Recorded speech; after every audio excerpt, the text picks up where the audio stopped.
कीर्ती आपल्या 2 मजली मोठ्या घरात एकटीच राहत होती. याचे कारण कीर्ती वयाच्या 30व्या वर्षी विधवा झाली होती. तिचा नवरा रोहित तिला अर्ध्यावर सोडून देवाघरी गेला होता. यामुळे आपला एकटेपणा दूर करण्यासाठी कीर्ती आपल्या घराच्या वरच्या मजल्यावर भाडेकरू शोधत होती. एक दिवस अचानकच एक पती पत्नी तिथं येतात. त्यांना घर आवडते म्हणून ते त्या घरात भाड्याने राहण्याचा विचार करतात. पण कीर्ती जेव्हा त्या दोघांकडे बघते तेव्हा त्या पती पत्नीमध्ये तिला वयात खूप अंतर दिसत होते. पती 60 वर्षांचा दिसत होता तर त्याची बायको 19 ते 20 वर्षाची तरुण मुलगी. पण त्यांच्या वयाशी आपल्याला काय करायचे म्हणून ती त्यांना तिचे भाडेकरू म्हणून वरच्या खोलीत ठेवते. पण मध्यरात्री जेव्हा कीर्तीची झोप उघडते तेव्हा तिला आपल्या वरच्या रूममधून त्या मुलीचा ओरडण्याचा आवाज येत होता, जसं की कुणी तिच्यावर काहीतरी बळजबरी करत आहे.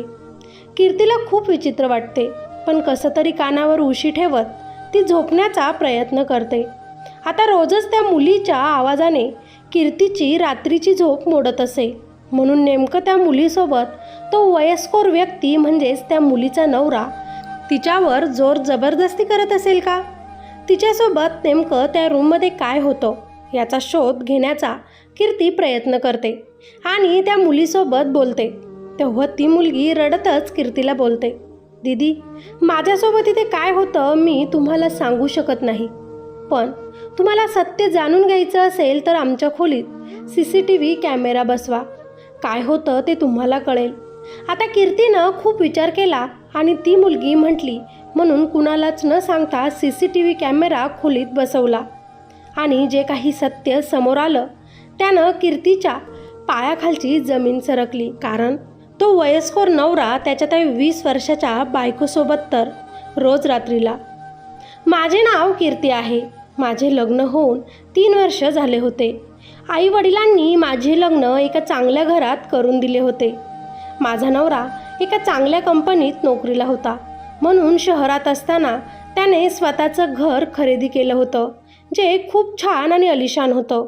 माझा नवरा लग्नानंतरच मला त्या घरात घेऊन आला होता. घरी शेती माझे सासू सासरे सांभाळत होते. तिकडेही परिस्थिती चांगली होती. देवाने मला सगळं काही दिलं होतं. मी माझ्या नवऱ्यावर खूप प्रेम करत होते. त्याला सोडून मी कधीच कुणाचा विचार करत नव्हते. तोही माझ्यावर तितकंच प्रेम करायचा. लग्नाच्या 3 वर्षानंतरही अजूनही आम्हाला एकही अपत्य नव्हतं. म्हणून डॉक्टरांचे सल्ले घ्यायचा आमचा प्रयत्न चालूच होता. असेच मजेत आनंदात आमचे दिवस चालले होते. एक दिवस अचानकच नियतीनं घात केला आणि माझ्या नवऱ्याचा कंपनीमधून घरी येताना ॲक्सिडेंट झाला आणि त्यामध्ये त्याचा मृत्यू झाला. माझा नवरा मला सोडून कायमचा देवाघरी निघून गेला. वयाच्या 30व्या वर्षी मी विधवा झाले. खूप मोठा दुःखाचा डोंगर माझ्यावर कोसळला. नवरा मला सोडून जाऊन 6 महिने झाले होते. त्या 6 महिन्यांमध्ये मी खूप जास्त वाईट अनुभव घेतले. माझ्या घरच्यांनी मला खूप समजावलं की तू दुसरं लग्न करून टाक. सासू सासऱ्यांनी ही समजूत घातली, पण मला दुसरे लग्न करायचे नव्हते. मला माझ्या नवऱ्याची विधवा म्हणून आयुष्य काढायचं होतं, कारण मी त्याच्यावर खूप जास्त प्रेम करत होते. त्याला सोडून मला दुसऱ्या कुणाचाही विचार करायचा नव्हता. पण एकटी स्त्री जेव्हा एका मोठ्या घरात राहते तेव्हा नातेवाईकांचा आणि शेजाऱ्या पाजाऱ्यांचा त्या स्त्रीकडे बघण्याचा दृष्टिकोन हा खूप वेगळा असतो. माझेही तसेच झाले. बाहेर कुठेही गेलं की पुरुषांच्या नजरा या माझ्यावरच असायच्या. कोण कसं तर कोण कसं नजरेनं मला पाहायचं. पण तरी देखील मी हिंमत हरली नव्हती आणि त्या घराला सोडून माहेरी किंवा सासरीही गेली नव्हती. स्वतः नोकरी करून आता मी तिथे राहायचा निर्णय घेतला होता. कारण ते घर माझ्या नवऱ्यानं खूप मेहनतीनं आमच्या दोघांसाठी तयार केलं होतं, जिथं आम्ही सुख दुःख सोबत बघितलं होतं. आणि त्या घराला सोडून म्हणूनच मला जायचं नव्हतं, कारण तिथे आमच्या दोघांच्या खूप जास्त आठवणी होत्या. पण जेव्हा आपण एकटं असतो तेव्हा आपला एकटेपणा इतक्या मोठ्या घरात आपल्याला खायला सुटतो वेगवेगळे मनात विचार येतात. मलाही मी त्या घरात खूप एकटी वाटत होते. दिवसभर तर माझा नोकरीसाठी बाहेर जात असे, पण घरी आल्यानंतर मला तिथे खूपच भीती वाटत असे. रात्री झोपल्यानंतर बाहेर कुत्रे खूप भुकत असे, त्याचीही मला भीती वाटे. म्हणून मी एक विचार केला, इतक्या मोठ्या घरात एकटं राहण्यापेक्षा मी वरचा मजला भाड्यानं देऊ शकते, जेणेकरून मला त्या खोलीचं भाडंही मिळेल आणि सोबतीला ते भाडेकरूंचा आधारही असेल. म्हणून आता मी आजूबाजूच्या नातेवाईकांना आणि शेजाऱ्या पाजाऱ्यांना सांगून ठेवलं की कुणाला भाड्याच्या घराची आवश्यकता असेल तर आमच्या घराचा पत्ता द्या, मलाही तितकीच सोबत होईल. असेच थोडे दिवस गेले. त्या दिवशी मी घरीच होते की दरवाजा ठोकण्याचा आवाज आला. म्हणून मी दबक्या पावलांनी जाऊनच माझ्या घराचा तो दरवाजा उघडला तर समोर एक वृद्ध व्यक्ती, तिचं वय 60 ते 65 वर्षांचं असेल आणि त्याच्यासोबत एक मुलगी, तिचं वय 19 ते 20 वर्ष असेल. ती व्यक्ती मला म्हणाली, मॅडम, तुम्ही रेंटनी घर देत आहात ना? आम्हाला आवश्यकता आहे. मला फार आनंद झाला. कुठलीही विचारपूस न करता मी हो बोलले. पण त्यांच्या दोघांच्या वयाकडे बघून मी त्यांना म्हणाले, मला काही प्रॉब्लेम नाही एका बापाला आणि मुलीला माझी खोली भाड्यानं देण्यासाठी. माझ्या अशा बोलण्यानं त्या दोघांनीही एकमेकांकडे बघितलं आणि खाली मान घालत ती मुलगी मला म्हणाली, दीदी, मी यांची मुलगी नाही तर पत्नी आहे. आम्ही दोघं नवरा बायको आहोत. तिच्या अशा बोलण्यामुळे मला आश्चर्यच वाटलं, कारण त्या दोघांच्या वयामध्ये 40 ते 45 वर्षांचा अंतर असल्याचं मला स्पष्ट दिसत होतं. मग ते दोघे नवरा बायको कसे? मी विचार करू लागले. पण मला काय करायचं आहे? तो त्यांचा घरगुती प्रश्न. नवरा बायको तर नवरा बायको. मलाही चांगली मैत्रीण मिळेल, चांगली सोबत मिळेल. माझाही एकटेपणा हा दूर होईल, कुणाची भीती वाटणार नाही. असा विचार करत मी त्या दोघांना माझ्या घरच्या वरच्या मजल्यावरील घर भाड्यानं दिलं. त्यांनाही ते घर खूप आवडलं होतं. म्हणून त्याच दिवशी ते आपलं सगळं सामान शिफ्ट करणार असे मला म्हणाले आणि संध्याकाळी त्यांनी आपलं सामान आमच्या घरात शिफ्टही केलं. मला खूप आनंद झाला. आता त्या घरात मी एकटी नव्हते. मला बोलायला चालायला माणसे मिळणार होती. ते पती पत्नी जेव्हा भाड्यानं राहायला आमच्या घरात आले तेव्हा मी विचार केला, आज सामान शिफ्टिंग करण्यामध्ये ते खूपच थकले असतील. त्यातली त्यात वरच्या खोल्यांची साफसफाई त्यांना करावी लागली असेल. म्हणून आज आपण त्यांच्यासाठी आपल्यासोबतच जेवण बनवू आणि त्यांना देऊ. म्हणजे तितकंच त्या मुलीला हातभार लागेल. आपण त्यांची घरमालकीण आहोत. आपलं हे सगळं कर्तव्य आहे. म्हणून मी त्या दोघंही नवरा बायकोचा स्वयंपाक माझ्या स्वयंपाकामध्येच बनवला आणि संध्याकाळी ते जेवण घेऊन मी वरती त्यांच्या खोलीकडे गेले. मी त्यांच्या दरवाजा ठोठवत होते, पण दरवाजा कोणीही उघडत नव्हतं. मला आश्चर्यच वाटलं. मी कधीचा दरवाजा वाजवत आहे. हे दोघं नवरा बायको आजच इथे आले आहे.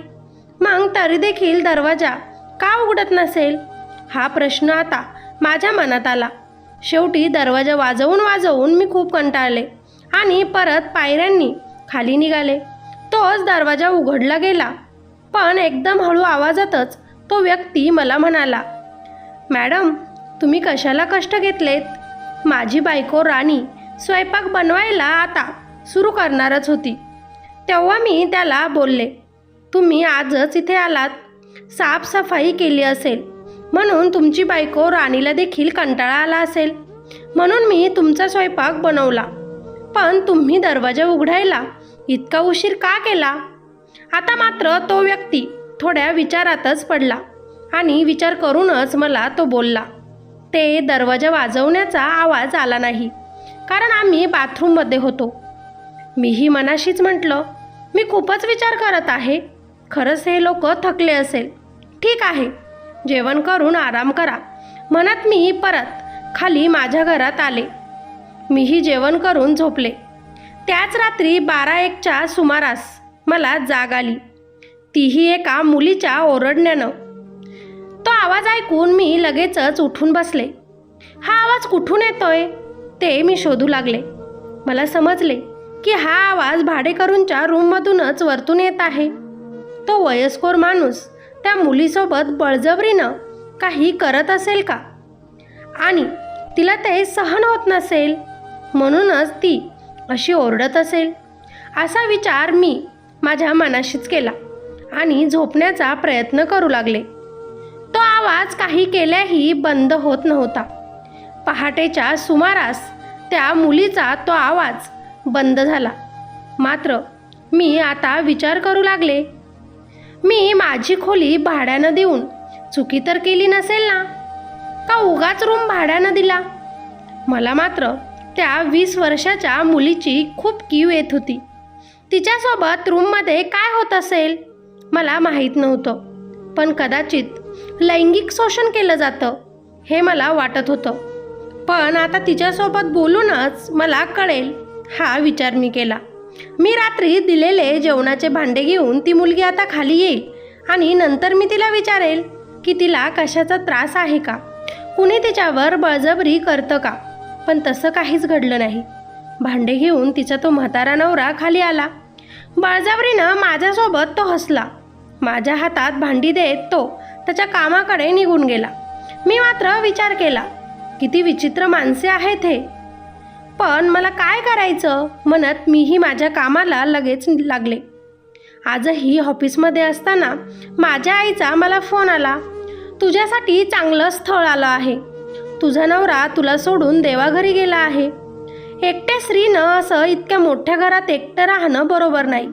आजकालचे लोक चांगले नाहीत. एकतर तू एकटी आहेस, नवऱ्याचा पैसा आहे म्हणून कोणीही काहीही करू शकतं. तू ते सगळं तिथे सोडून दे आणि आपलं आयुष्य जगायला सुरू कर. आईचं बोलणं मी एका कानाने ऐकलं आणि दुसऱ्या कानाने सोडून देत मी तिला म्हणाले, मी माझ्या नवऱ्यावर खूप प्रेम करते. मला आता दुसऱ्या पुरुषाची गरज नाही. मी एकटी माझ्या आयुष्यात खूप खुश आहे. त्यामुळे या विषयावर माझ्यासोबत तू बोलू नको. आणि तसंही आता मी एकटी नाही. मी माझ्या बंगल्यामध्ये वरचा मजला हा भाड्यानं दिला म्हणून मला आता कशाचीही भीती नाही. तरीही माझी आई तिकडं मला म्हणाली, नीट विचारपूस करून भाडेकरू ठेवलेत ना. आजकाल कुणावर विश्वास ठेवू नकोस. एकटी मुलगी किंवा एकटा मुलगा तर अजिबात ठेवू नको. तेव्हा मी आईला म्हणाले, अगं आई, मी एक पती पत्नी ठेवले आहेत. तू जास्त टेन्शन घेऊ नकोस. त्यामुळे मला त्यांचं कशाचाही त्रास नाही किंवा टेन्शन नाही. पती पत्नी म्हटल्यावर आईच्याही जीवात जीव आला. काळजी घे पोरी म्हणत तिनं फोन बंद केला. माझं ऑफिस संपल्यावर मी घरी आले. स्वयंपाक बनवला, जेवण केलं आणि झोपले. पण आजही रात्री तेच झालं. त्या मुलीच्या आवाजाने मला जाग आली. तिला इतका त्रास का होत असेल? ती इतक्या रात्री इतकं का ओरडते, का रडते? हा विचार मी करू लागले. ती ठरली 19 ते 20 वर्षांची तरुण मुलगी आणि तिचा नवरा ठरला 60 ते 65 वर्षांचा वयस्कर पुरुष. तो तिच्यासोबत रात्री बळजबरीनं संबंध बनवत असेल म्हणून तिला त्रास होत असेल का, आणि म्हणूनच ती अशी ओरडते. मी मनाशीच माझा विचार केला आणि परत एकदा झोपण्याचा प्रयत्न केला. पण आता असेच काही दिवस जात होते. प्रत्येक रात्री असंच घडत होतं. मला मात्र काहीच समजत नव्हतं की हे काय सुरू आहे. कळायलाही मार्ग नव्हता. म्हणून मीच आता खोलवर तपास सुरू केला होता. त्या राणीचा नवरा कामावर निघून गेल्यानंतर मी माझ्या घराच्या पायऱ्यांनी वरती गेले आणि तिचा दरवाजा वाजवू लागले. राणी, मला तुझ्यासोबत बोलायचं आहे, दरवाजा उघड, असं तिला बोलू लागले. तेव्हा खूपच बारीक आवाजात ती राणी मला म्हणाली, दीदी, मी दरवाजा उघडू शकत नाही. माझ्या नवऱ्यानं मला रूममध्ये बंद केलं आहे. बाहेरून कुलूप म्हणजेच लॉक लावला आहे. तिच्या अशा बोलण्यानं माझी नजर खरंच बाहेर लावलेल्या त्या छोट्याशा लॉकवर पडली आणि लगेचच मी तिला विचारलं, त्यानं असं का केलं? तुला काही प्रॉब्लेम आहे का इथं? मी तुला मदत करू शकते. तुला कुणाचा त्रास होत असेल, तुझ्यावर तुझा नवरा बळजबरी करत असेल, तर तू मला सगळं काही सांगू शकतेस. मी आहे ना, मी तुझी मदत करेल. किंवा दुसरं काही तुझ्यासोबत घडत असेल तर तसं मला सांग. तेव्हा ती राणी हळू आवाजातच मला म्हणाली, दीदी, मी सांगू शकत नाही की माझ्यासोबत या बंद रूममध्ये काय होतं ते. कारण कितीही काही बोलले तरी तो माझा नवरा आहे. मग त्यानं माझ्यासोबत काहीही केलं तरीही मला त्याला विरोध करता येणार नाही. पण तरीही तुम्हाला माझ्यासोबत या बंद खोलीत काय घडतं हे जाणून घ्यायचं जर असेल तर आमच्या या रूममध्ये तुम्ही CCTV कॅमेरा बसवा आणि मध्यरात्री माझ्यासोबत इथे काय घडतं हे तुमच्या डोळ्यांनी बघा. तिचं बोलणं ऐकून मला जरा वेगळंच वाटलं. तिच्या बोलण्यावर विचार करतच मी परत एकदा खाली आले. मी 1-2 ठिकाणी माझ्या मैत्रिणींना फोन केले आणि गुप्त कॅमेरा बसवण्याचा मी निर्णय घेतला. ही गोष्ट मी त्या भाडेकरूंना सांगणार नाही हे ठरवलं. आता मी स्वतःहूनच वरती तो व्यक्ती रूमवर आल्यावर जाऊ लागले. त्या दोघांशी गप्पा गोष्टी मी करू लागले. त्या व्यक्तीचा स्वभाव मला जरा ताटच वाटत होता. पण राणी ही खूप साधीभोळी मुलगी होती म्हणून मी तिच्याशी मैत्री करायचं ठरवलं. तिला या त्रासातून मुक्त करायचं मी ठरवलं. तिला आनंद द्यायचा ठरवला. म्हणून मी तिच्यासाठी आता माझा किमती टाईम देत होते. तिचा नवरा जेव्हाही कामाला निघून जात असे तेव्हा मी मला मिळेल तितका वेळ तिच्याकडे वरती जाऊन गप्पा गोष्टी करत असे. कारण त्या लॉकची मी डुप्लिकेट चावी बनवून घेतली होती. तिलाही खाली माझ्याकडे रूममध्ये मी बोलवत असे. आता राणी फारच खुश राहायला लागली होती. आमच्या दोघींची चांगली मैत्रीही झाली होती. आम्ही एकामेकींसोबत सगळंही शेअर करायचो. काही दिवस मला तिच्या रडण्याचे ओरडण्याचे आवाज येणेही बंद झालं होतं. म्हणून मला वाटलं तिच्यासोबत आता बळजबरी होत नाही. राणी माझ्याकडे आल्यानंतर माझ्या घरात पूर्ण फिरत असे. खूप प्रश्न मला वेगवेगळे विचारत असे. मी तिच्यापेक्षा मोठी होते म्हणून राणी मला दीदी म्हणत असे. बहिणीच्या नात्यानं आमचं दोघांचं नातं खूप पुढे जायला लागलं. राणीला आमच्या घरातील सगळ्या गोष्टी आता माहिती होत होत्या. तसेच थोडे दिवस गेले. त्या रात्री परत मला मध्यरात्री जाग आली. राणीच्या रडण्याचा ओरडण्याचा आवाज सुरू झाला. तिचा नवरा तिचं लैंगिक शोषण करत आहे. तिला ते सहन होत नाही म्हणून ती रडत आहे हेच मला परत वाटलं. त्या मुलीसाठी मला वाईट वाटत होतं. म्हणून कोणत्याही परिस्थितीत मला त्या गुप्त कॅमेऱ्यामध्ये सगळं काही बघायचं होतं. पण दोघंही नवरा बायकोचं गुपित आपण असं बघू शकत नाही म्हणून स्वतःवर मी खूप कंट्रोल केलं. पण माझं मन मला सांगत होतं की त्या मुलीसोबत खूप काहीतरी चुकीचं होत आहे. आपण तिची मदत केली पाहिजे. म्हणून कोणत्याही परिस्थितीत मला तिच्या नवऱ्यासोबत या गोष्टीवर बोलायचं होतं.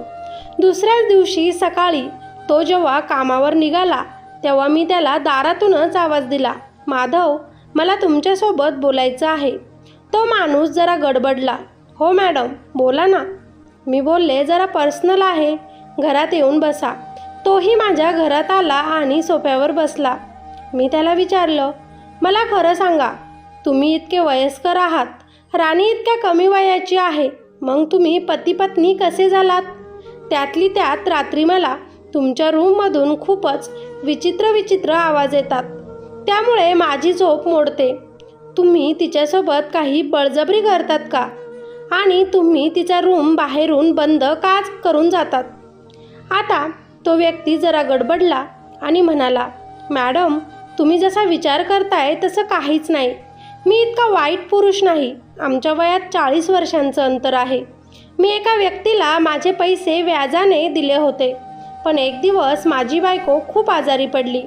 तिला दवाखान्यात चांगल्या उपचाराची गरज होती. म्हणून मी घाईतच त्या व्यक्तीकडे माझे पैसे मागू लागलो. पण त्या व्यक्तीकडे मला देण्यासाठी काहीच पैसे नव्हते. यातच माझा खूप वेळ गेला. पैशांचा बंदोबस्त झाला नाही म्हणून बायकोवर वेळीच उपचार होऊ शकले नाही आणि माझ्या बायकोचे निधन झाले. मी खूपच चिडलो.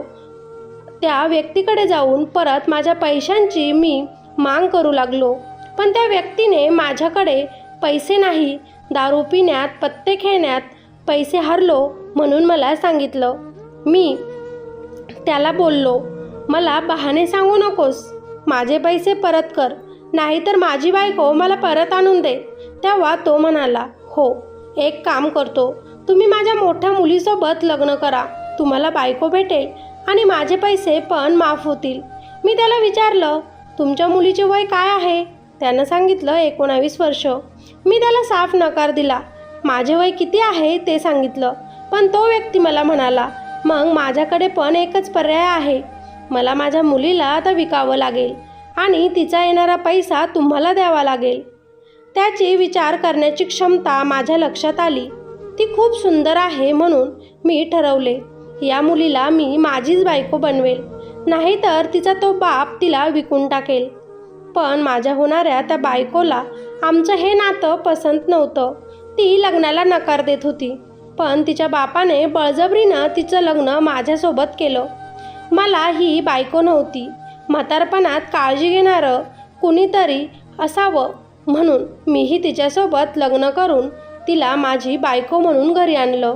पहिल्या दिवसापासून तिनं माझ्यासोबत असं वागायला सुरू केलं. मी तिच्या अंगालाही हात लावत नसताना ती खूप रडते, खूप ओरडते, जसं मी तिच्यावर बळजबरी करत आहे, तिचा फायदा उचलत आहे. आणि मग तुमच्यासारखे घरमालक मला वाईट समजतात आणि तिला चांगलं. पण मी वाईट नाही. तिच्या अशा वागण्यामुळे आजपर्यंत मला 10 ते 12 घरं बदलावी लागली. आताही हे घर सोडून मला जावं लागेल. तुम्ही सांगितलं तर.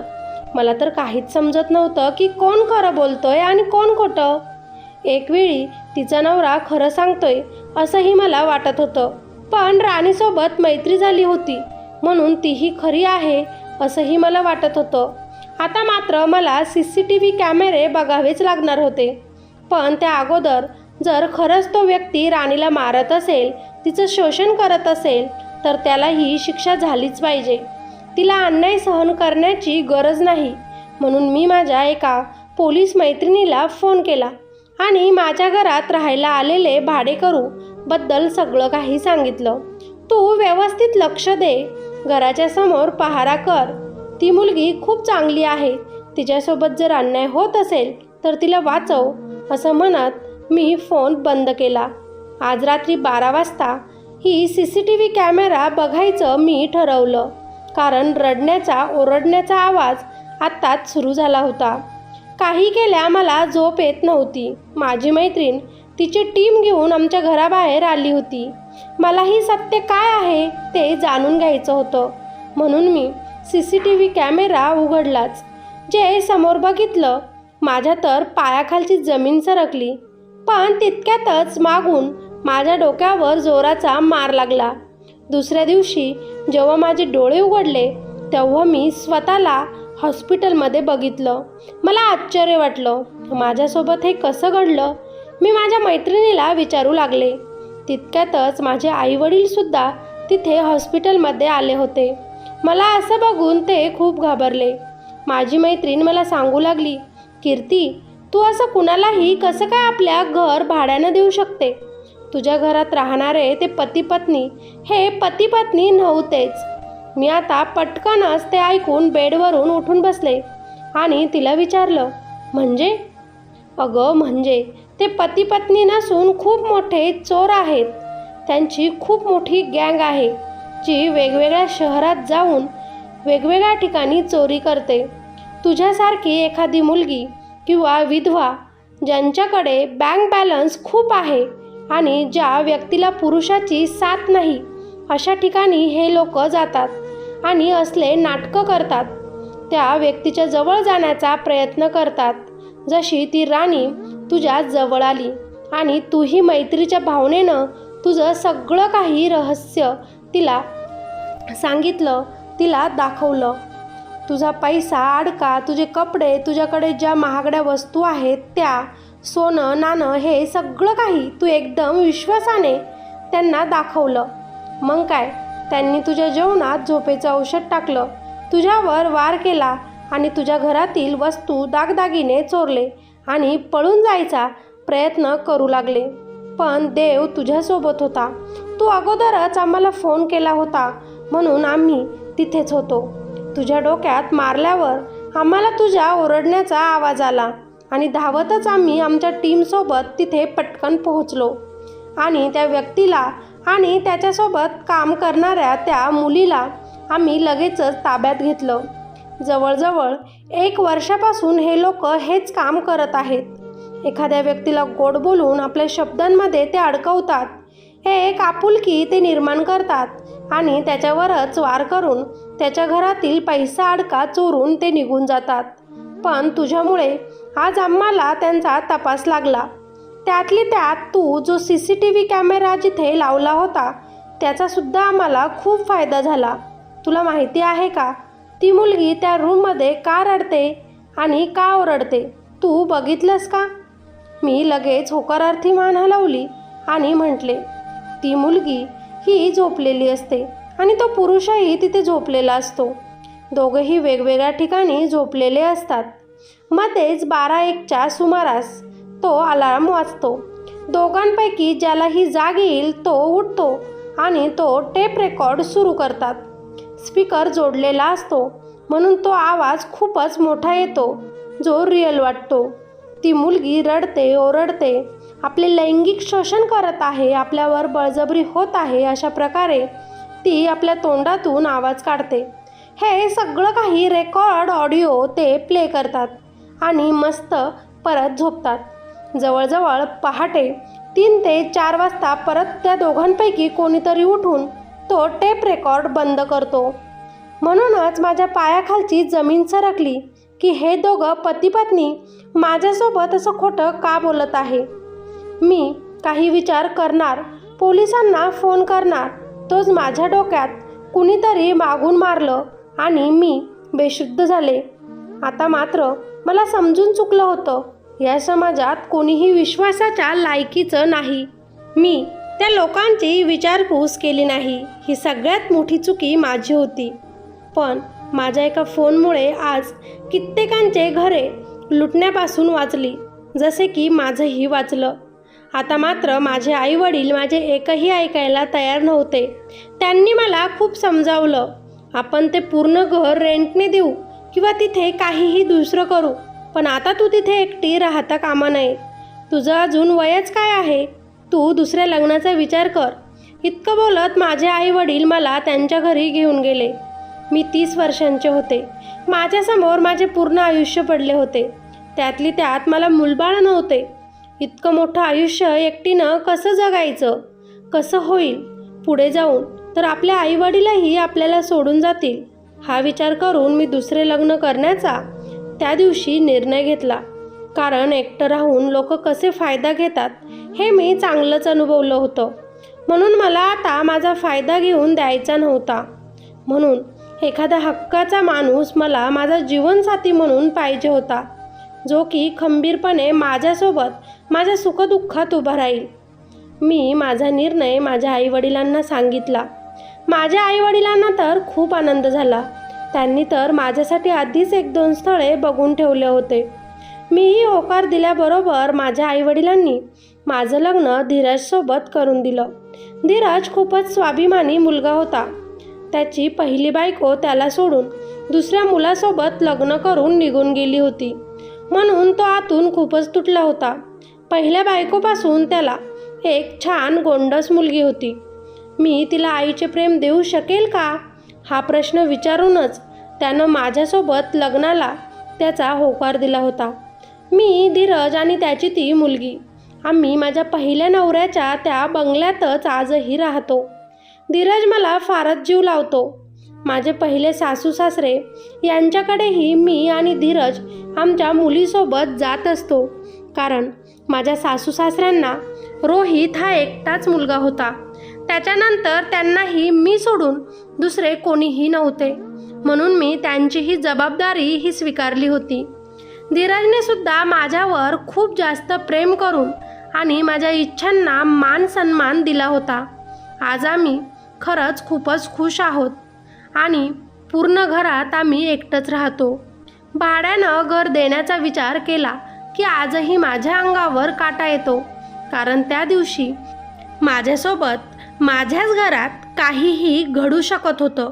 पण कदाचित देवाने मला त्या मोठ्या संकटातून वाचवलं आणि एक सद्बुद्धी दिली की दुसरं लग्न करण्याचा विचार मी त्याच गोष्टीमुळे करू शकले आणि आज दुसरे लग्न करून मी खरंच खूप खुश आहे. तुमच्यावर पण जर माझ्यासारखी कधी वेळ आली असेल तर प्लीज दुसऱ्या लग्नाचा तुम्ही विचार करा.